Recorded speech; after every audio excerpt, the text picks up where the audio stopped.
Arjuna uvacha senayorubhayormadhye ratham sthapayamechyuta yavad etan niriksheham yodhu kaman avasthitan kairmaya sah yodhavyam asmin ranasamudyame. Arjuna said, O infallible one, please draw my chariot between the two armies, so that I may see who is present here, who is desirous of fighting, and with whom I must contend in this great battle attempt. Again, a very significant word is used here to address Lord Krishna, and that is Achyuta. The relationship between the Lord and his devotee is very sweet. The devotee has no other intention but to serve the Lord, and the Lord has got nothing else to do but to serve his devotee. Thus we can see Lord Krishna sometimes becomes the doorman of his devotee, like he became doorman of Bali Maharaj. Sometimes he becomes child like that of Nand Maharaj and Yashoda. Sometimes he takes lowly positions as that of charioteer, like here he has become of Arjuna. But Arjuna is very conscious that, my dear Lord Krishna, you have kindly agreed to become my chariot driver. But I understand you are Supreme Lord, so please excuse me, I am ordering you to take my chariot between the two armies. You don't become any less than the Supreme Personality of Godhead. Thus he is used the word here, Achyuta, means infallible. You always remain the Supreme Lord. Another understanding is, Chyuta means fallible. We are all Chyutas, the conditioned living entities.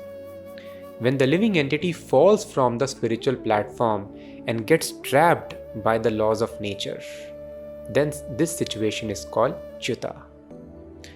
But Lord Krishna, although he appears in this material world, made up of material energy, he remains Achyuta.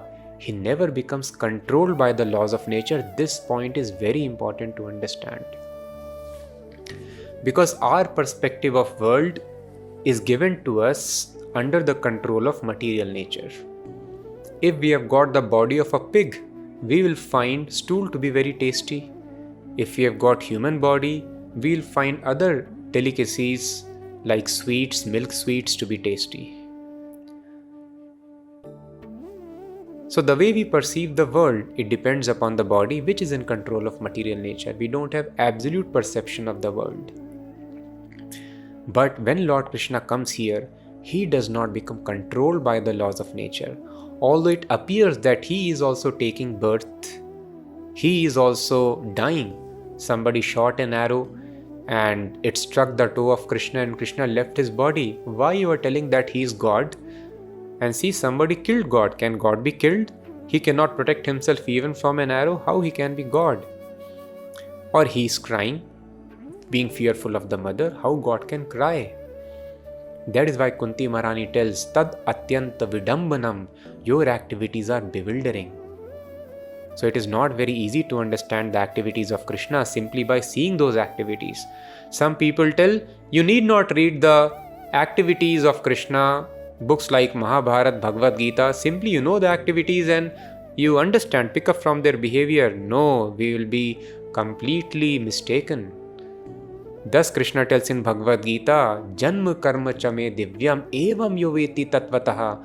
My birth and activities don't follow material laws, they are divyam, completely transcendental, spiritual. Anybody who is able to understand these laws, he will also become immortal. So it's a great science. When Lord Krishna comes here, it is nato natya dharo yatha.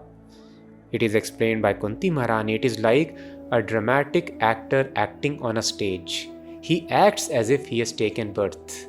He acts as if he is dying, just like an actor on the stage. He is telling, I am having a heart attack. Actually, nothing is happening. In a similar fashion, Lord Krishna does performance here. He acts to attract the attention of conditioned souls, living entities like us, towards his wonderful activities. but then sometimes he surpasses all the laws of nature. Lord Krishna showed in his mouth all the universes to Mother Yashoda. Lord Krishna lifted great hill Govardhana on his little finger for 7 days continuously without eating, drinking or taking any rest. These are extraordinary activities. So sometimes Krishna performs ordinary looking activities, sometimes extraordinary activities, but Lord Krishna always remains Achyuta, beyond the laws of nature. Thus this Bhagavad Gita is valuable because this is absolute knowledge. Any human being does not deserve to give knowledge because his knowledge, the knowledge taken by the research using mind and senses, it is conditioned by this body. Just like a sick man finds all the food bitter, we will give knowledge basis our understanding, the way our senses perceive the world. But Lord Krishna being transcendental, this instruction is absolute and without any fault and mistakes. Thus the name used here is Achyuta. This is second reason of using this word.